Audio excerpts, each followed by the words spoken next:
Ah, yes, such a beautiful day. You could hardly believe that this is the same country as the one we saw yesterday. The delicious looking food you saw that it's going to be fake pasta. Basically, my brother has agreed to let me put him and myself on a diet. Well, diet, not as in... Anyways, we're going to change how we eat and what we eat. So we're going to cut out as much sugar as possible. And pasta is basically it's carbs, but that still turns into sugar, so it's still the same thing. You shouldn't eat it bad. So instead, you take a cabbage head thingy and you chop it up, and you boil it with cream. Double cream if possible. And salt, pepper, spice stuff. And then instead of ketchup, you use tomato puree. And some, ground cheese. And after that, you eat it with anything you would normally eat with pasta. And then it tastes great. My mother showed me how to make it now when I was home on vacation, and it was great. So I'm trying it today, and we'll see if my brother likes it. If he doesn't, I'll have to think of something else. Or he can have normal pasta and I'll have this.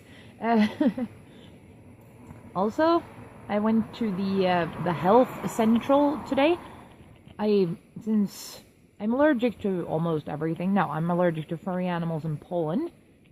And I also have asthma, which I've had since I was very, very little. And now that I've been living outside of Sweden for almost 9 years, I figured it was time to go see the doctor and see if they want to change my medication. But he didn't. He told me to never smoke again after checking my lungs. And he was like, "Oh, but you have such awesome lungs. You could hardly tell that there's anything wrong with you." And I'm like, "Nah, I have pretty good lungs." But he said that I should be very, very happy about that and take care of them and never smoke and never go near furry animals at all ever again, because my amazing lungs deserve better. He also, and that was funny, he checked length and weight and BMI, and then he looked at me and he went, "Well, you're not actually obese even though your BMI is, because you don't have the stomach fat thingy and you have a lot of muscles and blah blah blah." So he said I can lose about 10 kilo and then I'll be fine. Oh, that's still quite a lot, but I'm up for it. He told me to stop eating bread. I said, yeah, we're already doing that. But I liked him. He was nice. He was, I don't know. He was talking about how no one ever stays up here. He'd been here for 7 months, and he said he's leaving first chance he gets. That most people come here, work for a year, and then they leave again. It's like to save up as much money as possible and leave. We'll see what the winter is like, but hopefully I'll be staying. I mean, I like it. It's scary as motherfucking hell sometimes, but I like it. And today, then after, when I was driving home, there were 3 reindeer, like a big one, a medium one, and a tiny one. And they were walking along the midline of the actual road in the town. But yeah, and they were so cute. I didn't have time to stop and record them or take a picture because I had traffic all around, but it's still amazing. Yesterday, we had thunder, huge thunder, and the power kept coming and going, and I was trying to cook.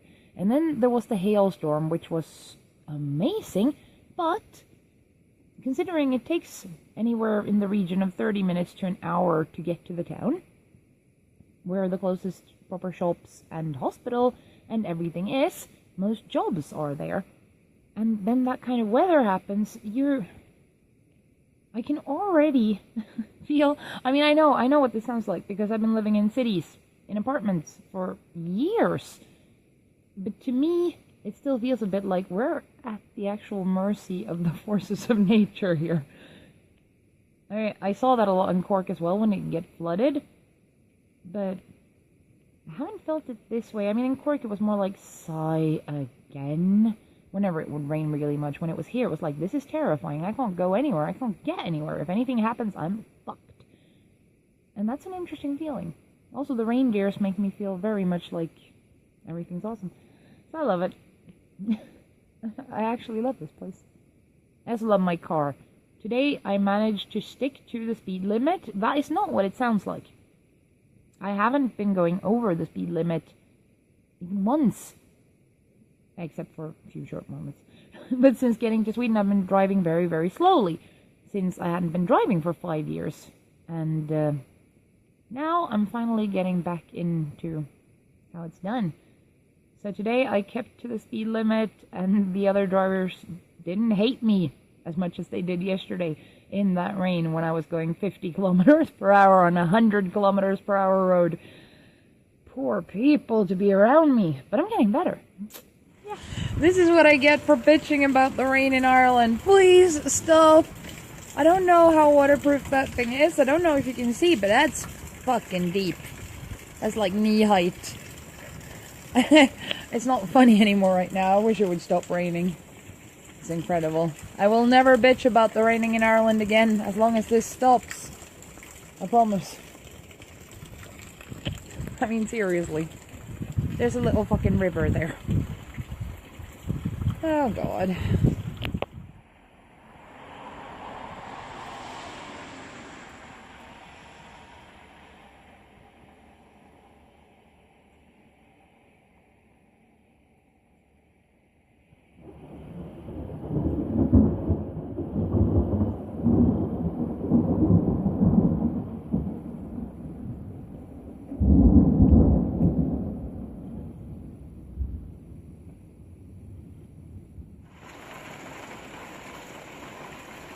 My little brother, who has actually visited Ireland while I was living there, claims that I have brought some kind of Irish curse. I mean, I promised I'd stop bitching about Ireland. That doesn't help. It's like this today again. And it's getting a little bit boring now because I wanted to go shopping so that we can have cool food today and stuff, but you can't have everything, I guess. In any case, we figured out that you just open the drain in the garage, which I wasn't able to do yesterday, but now I know how to do it, so now it's fine.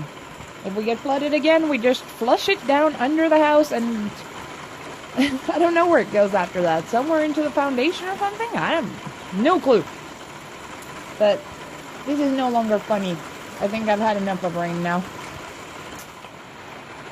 Also, I keep trying to do stuff with my hair, but I also keep failing. This was supposed to go gray. I have to admit it didn't. It's more like yellow-blue. I look like a very faded Swedish flag, which is kind of appropriate in some way, I guess. It's raining. I'm doing nothing. I'm unpacking the boxes still, actually, because there's still so much to go. And I don't have any furniture, so I can't really do anything else. My mother is coming up this weekend, and that'll be fun. Maybe. I don't know. I'm gonna force her to cook, I think. She's gonna force me to cook. She thinks it's gonna be interesting to see who wins. And then my dad comes about 2 weeks after that. So we're getting a lot of visitors up here, and it's August, so I have to go to the unemployment office on the 15th, I think it is. I was looking at the internet, and apparently the screw-up they did with the meeting that they didn't reschedule even though they rescheduled it means that I can't get any unemployment money. And it's not even my fault. And I can't do anything about it until August 15th since the person that did it isn't there. This is fantastic stuff. Of course, this doesn't actually help. Even if they would have done it correctly, it wouldn't help. Because I also had to send papers in Ireland to get the statement that I am entitled to unemployment money. And they've done nothing. It's been 2 months. Give or take a few. I mean, that was June 10th. But it's been almost 2 months. And there hasn't been any sign of them sending any paper. I've emailed. I've had no answer. I don't know what to do, really. So, I'm probably going to have to get a job after all. Which, whatever. But I wish these authorities could do what they're supposed to do. For once. This is kompis. Kompis means friend. And it is a very useful little stick. In that you can take it like this. And put it like that. So that the fire can breathe. Because we're trying out the fire today to make sure everything's okay for winter. This stick has apparently been with my brother for the past 2 or 3 years. And he calls it friend. And I fucked up and accidentally put friend in the fire today. So I had to stick my hand in and get friend out. Now we'll put friend there so that he doesn't get lost. And, well, seems to be burning quite nicely. Everything works. It's not getting any warmer really, but the setting is, I mean, it's not cold enough outside for it to start pumping heat out into the house, I mean. So, and that horrible sound in the background is this machine, which is drying the air. Since normally you're supposed to put wood outside for a year before you use it so that it gets dried, but since we can only fit 1 year use, it kind of has to be burnt the first year. So that stands there. It sucks the water out of the air and then spits it out so that it runs along the floor like this and ends up there and goes into the ground. So it's all perfectly good and safe. I'm so proud of myself that I managed to make fire. As some people know, I wrote a book about a chick who moves out into the wilderness and tries to make fire using hairspray. I did too, because it is very wet wood. But once it gets started, it's actually very nice. And I have to admit, she was a bit inspired by me there, because I always had huge issues making fire when I was little. So I grew up in a house that was fire heated. And I was never any good at getting the fire going. I used to have to waste several bottles of hairspray every time, and I'd cry and rage and be angry because it would be cold. And but this, she says and shakes the camera, this is actually a very forgiving. Yeah, fire works in this. It's very good. Also, you can stuff an entire person in there without chopping them up first. So, if I accidentally kill someone, now I can dispose of the corpse. That's good to know, isn't it? I'm out walking to the shop. It's, as I said, not that very far to walk, and it stopped raining. So I'm taking this opportunity to get some fresh air and some exercise. I wouldn't quite call it, since it's like a 10-minute walk. But it's nice. And it smells fantastic, since it was raining. So now everything smells like grass and rain, and the trees smell like trees, if that makes sense. This is this whole very sweet and nice smell. And I'm gonna cross the train tracks, and the store doesn't actually open for another 10 minutes.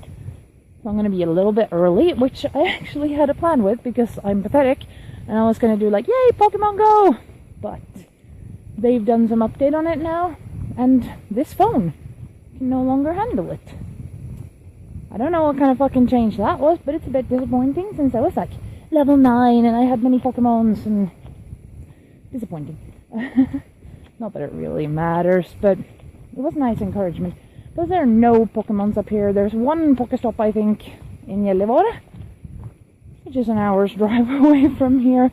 So it's not like I was playing it really much anyways, but still, it was working on this phone, and now it isn't, and this disappoints me. Many things disappoint me today, except the weather. It's beautiful now, and the fire is still burning. Very small though, but still. Up here there's something pretty cool, I will show you. I don't know if it's something that's actually done anywhere else, but in Sweden we do it. Every year on the last of April, we go and we light a huge bonfire, and then we eat pea soup. Yellow pea soup, not green. And, do fireworks, I guess. Maybe hot dogs. This at least is what will become the bonfire. It's bigger than it looks from this distance, but that's it. We also went there and ditched some stuff we didn't want, but, I mean, that's in April. It's gonna get a lot bigger. Very exciting. So, we're coming up to the shop now. You can see the little tiny road. You can actually fit 2 cars in, but not much more. It's not a very big road. And, yeah, that's the shop.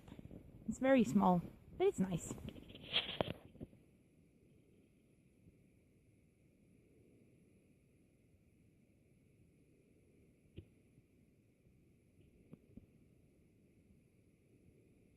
Oh, pretty bunny.